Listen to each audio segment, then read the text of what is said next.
அன்பான நண்பர்களே, பாமணி ஜோதிடம் சேனல் சார்பாக உங்கள் அனைவருக்கும் எனது பணிவான நமஸ்காரங்களை தெரிவித்துக் கொள்கிறேன்.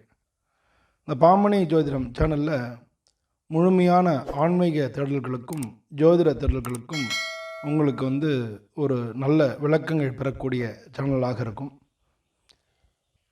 இப்போது சனிப்பெயர்ச்சி பற்றி நம்ம ஒவ்வொரு ராசிக்கும் பார்த்துட்டு வரோம். சனிப்பெயர்ச்சி வாக்கிய பஞ்சாங்கப்படி வரக்கூடிய மார்ச் மாதம் 29 2023 வருஷம் பயிற்சியாகிறது. இது 2025 வரைக்கும் இந்த சனி பகவான் அவனுடைய பயிற்சி நடக்க போகிறது. இவருக்கு மகர ராசிலேருந்து கும்பராசியில் ட்ராவல் பண்ண போகிறார். மகர ராசிலேருந்து வர 29/3/2023 கும்பராசிக்கு பயிற்சியாகி 2025 வரைக்கும் கும்பராசிலிருந்து தன்னுடைய பலன்களை கொடுக்க போகிறார்.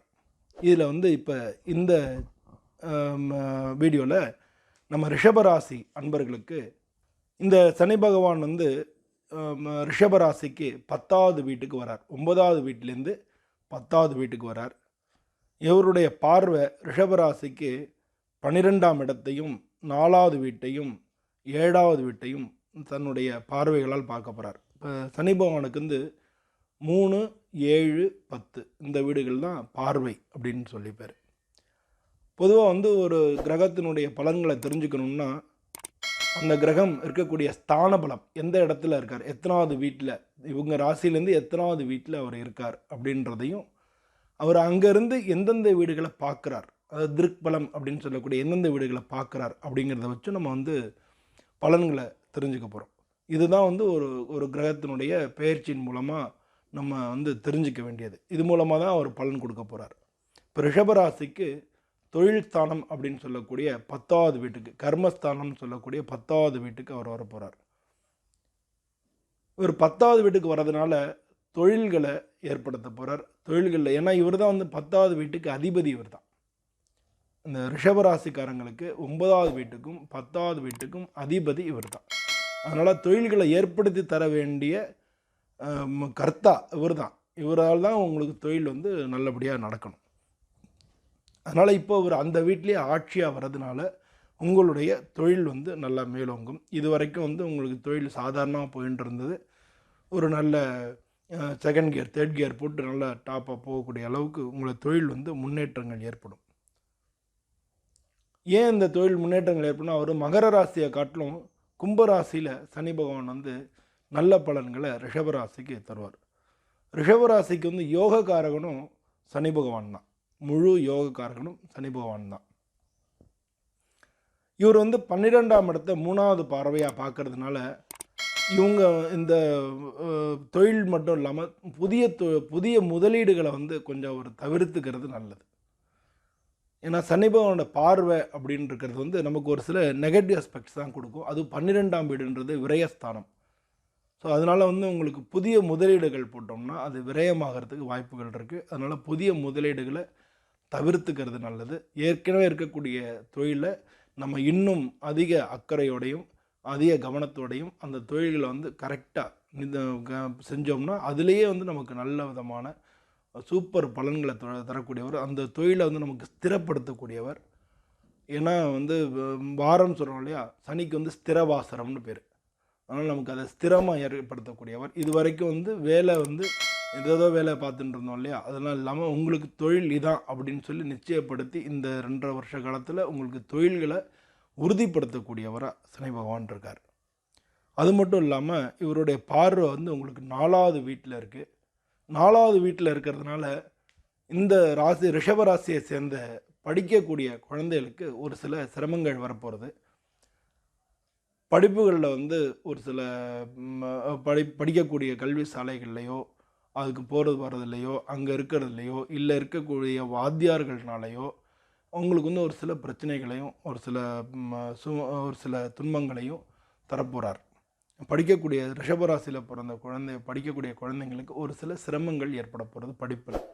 அதெல்லாம் விட்டுட்டு நீங்கள் சுவாமியை வேண்டிட்டு கவனமாக படித்தீங்கன்னா நீங்கள் படித்ததுக்கு தகுந்த மார்க் கண்டிப்பாக உங்களுக்கு கிடைக்கும். நீங்கள் எந்த அளவுக்கு ஒர்க் போடுறீங்களோ அந்த அளவுக்கு. ஏன்னா உழைப்புக்கு காரணகர்த்தா சனி பகவான் தான். தொழிலாளர்களை குறிப்பிடக்கூடிய கிரகம் வந்து சனி பகவான் தான். அதனால் நீங்கள் வந்து எந்த அளவுக்கு ஒர்க் பண்ணுறீங்களோ அந்த அளவுக்கு உங்களுக்கு நிச்சயமான பலனை வந்து சனி பகவான் உறுதி செய்வார்.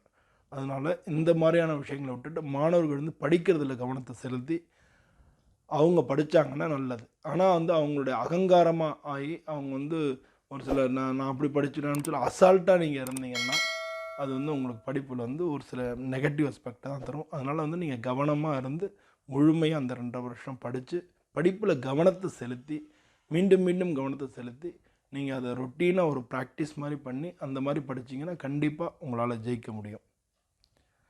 அது அன்னியில் வந்து ஒரு 7வது வீட்டை ரிஷபராசிக்கு 7வது வீட்டை பார்க்குறார். அதனால் வந்து 7வது வீட்டை களத்திர ஸ்தானம்னு சொல்லக்கூடியது. அதனால் குடும்பத்தில் ஒரு சில சலசலப்புகள் ஏற்படலாம், வாக்குவாதங்கள் ஏற்படலாம்.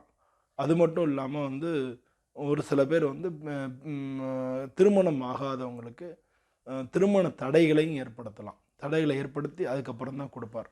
அதனால் திருமண தடைகளையும் ஏற்படுத்தலாம். ஏன்னா அந்த வீட்டுக்கு அதிபதி செவ்வாயும் சனியும் சேர்ந்தாலே கொஞ்சம் ஆபத்தான ஒரு சில விஷயங்கள் நடக்கும். அதனால் வந்து அவங்க வந்து ஒரு சில பேர் ரிஷபராசியில் சண்டை வந்ததுன்னா நீங்கள் விட்டு கொடுத்து போகிறது நல்லது, இல்லாட்டினா பிரிவுக்கு வழிவகுக்கும். அதனால் வந்து இந்த ரிஷபராசியில் சேர்ந்தவங்க வந்து குடும்பத்தில் எதனா பிரச்சனைகள் வந்ததுன்னா நீங்கள் கொஞ்சம் வந்து அமைதியாக போகிறது உங்களுக்கு மிக நல்லது. இதெல்லாம் வந்து சனி பகவான் வந்து அது மாதிரி குடும்பங்கள் ரிஷபராசியில் இருக்கக்கூடிய பெண்களுக்கு என்ன விதமான பலன் இருக்குன்னு பார்த்தோன்னா அவங்களுக்கு வந்து புதுசாக வீடு கட்டக்கூடிய நேரம் வரும். வீடு கட்டினாலும் பாதியில் வந்து அந்த வீடுகளில் வந்து ஒரு சில சிரமங்கள்னால கொஞ்சம் நின்று வேலைகள் நடக்கக்கூடிய நிலைகளை ஏற்படுத்தலாம். ஒரு சில பேருக்கு வண்டி வாகனங்களில் பிரச்சனைகளை ஏற்படுத்தலாம். ஏன்னா அந்த 4வது வீட்டுக்கு அதிபதி யாருன்னா சூரிய பகவானுக்கும் சனி பகவானுக்கும் ஆகாது. இவங்க 2 பேருக்கும் பிடிச்சிக்காது, பகை. அதனால அவர் ஒரு சில நெகட்டிவான ஒரு சில விஷயங்களை அவர் ஏற்படுத்துவார். அதனால தான் 4வது வீடு வந்து வாகனம், வீடு இதுக்கெல்லாம் வந்து அதிபதி. அதனால் வீடு கட்ட தொடங்கியிருந்தீங்கன்னா அந்த வீட்டில் ஒரு சில அந்த வேலைகள் நடக்கிறதுல ஒரு சில தொய்வுகள் ஏற்படலாம். அதே மாதிரி வந்து மாணவர்களுக்கும் அந்த மாதிரி பிரச்சனைகளை ஏற்படலாம். 4வது வீடுன்றது படிப்பை குறிக்கக்கூடிய மேல் படிப்பை குறிக்கக்கூடிய ஸ்தானம்ன்றதுனால அதையும் ஏற்படலாம். 4வது வீடுன்றது வண்டி வாகனங்களை குறிப்பிடக்கூடிய ஸ்தானங்கிறதுனால வண்டி வந்து நீங்கள் ரிப்பேர் அடிக்கடி ஏற்படலாம், வண்டியை வந்து மாற்ற வேண்டிய நிலை வரலாம், அது மூலமாக உங்களுக்கு செலவினங்கள் ஏற்படலாம். ஆனால் இதெல்லாம் வந்து சனி பகவானுடைய 7வது பார்வையினால் ஏற்படக்கூடியது. அது மாதிரி சனி பகவானுடைய 10வது பார்வை உங்கள் வீட்டுக்கு ரிஷபராசிக்கு 7வது வீடு. சனி பகவானுடைய 10வது பார்வை ரிஷபராசிக்கு 7வது வீடு. 7வது வீடுனா உங்களுக்கு களத்திர ஸ்தானம். அந்த களத்திர ஸ்தானத்தில் சனி பகவான் பார்க்கறதுனால அவர் பார்வையினால் உங்களுடைய நீங்கள் ஆணாக இருந்தால் உங்களுடைய வந்து ஸ்பௌஸ் உங்களுடைய வீட்டுக்காரங்க மூலமாக உங்களுக்கு ஒரு சில பிரச்சனைகள் வரலாம். அவங்கள சேர்ந்தவங்க மூலமாக கூட உங்களுக்கு பிரச்சனைகள் வரலாம். எல்லாத்தையும் பொறுமையாக நிதானமாக ஹேண்டில் பண்ணிங்கன்னா நிச்சயமாக சனி பகவான் உங்களுக்கு நல்லதே செய்வார். பொதுவாக சனி பகவான் வந்து கெட்ட கிரகம், அவர் வந்து எல்லாம் திட்டும்போது கூட ஒருத்தனை சனியனை அப்படிலாம் நம்ம திட்டுறோம். ஆனால் பொதுவாக வந்து சனி பகவான் நமக்கு நல்ல பலன்களை தரக்கூடியவர். இவர் சம்மந்தப்படாமல் நமக்கு வந்து திருமணம் ஆகாது, வேலை கிடைக்காது, குழந்தை பிறக்காது. இவர் வந்து ஒன்றும் 7 சனியோ அஷ்டம சனியோ அர்த்தாஷ்டம சனியோ அல்லது உங்களோட சனி தசையோ சனி புத்தியோ சனி அந்தரமோ ஏதோ ஒரு வகையில் சனி பகவான் உங்களுக்கு சம்மந்தப்பட்டாதான் அந்த காரியம், இந்த வீடு, அது திருமணம், அது உத்தியோகம், குழந்தை, இது 3 வந்து வாழ்க்கையில் திருப்புமுனையான விஷயம். வேலை, திருமணம், குழந்தை, இது 3 திருப்புமுனையான விஷயம். இது 3ஐயும் அமைச்சு தரக்கூடியவர் சனி பகவான் தான். அதனால் நீங்கள் எல்லோரும் ரிஷபராசியில் பிறந்தவங்க யாராக இருந்தாலும் அம்பாவை நீங்கள் பிரார்த்தனை பண்ணிட்டீங்கன்னா இந்த சனி பகவானுடைய தொல்லைகள்லேருந்து கண்டிப்பாக உங்களுக்கு மிகப்பெரிய ரிலீஃப் கிடைக்கும்.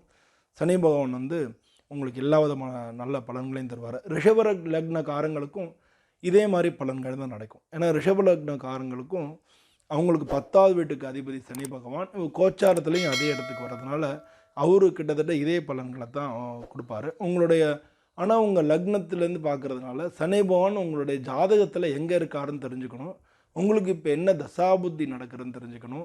இது எல்லாத்தையும் சேர்த்து பார்க்கும்பொழுது தான் உங்களுக்கு வந்து சனி பகவான் எந்த மாதிரியான பலன் கொடுப்பார் அப்படின்றத நீங்கள் தெரிஞ்சுக்க முடியும்.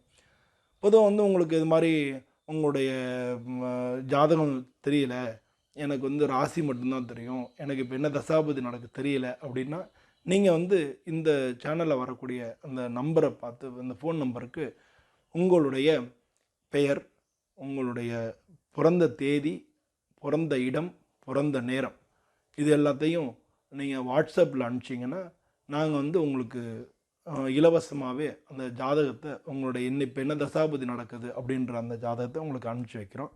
அதை வச்சு நீங்கள் தெரிஞ்சுக்கலாம். அதனால் அனைவருக்கும், ரிஷபராசி அன்பர்கள் அனைவருக்கும் இந்த சனிப்பெயர்ச்சி நல்ல பலன்களை கொடுக்க வேண்டும் என்று நான் தினமும் வணங்கக்கூடிய அமிர்தநாயக அம்பிகா சமேத நாகநாத சுவாமியை பிரார்த்தனை பண்ணிட்டு உங்கள் எல்லார்ட்டேருந்தும் விடைபெற்று கொள்கிறேன். நன்றி, வணக்கம். ஓம் ஸ்ரீ குருப்யோ நமஹ.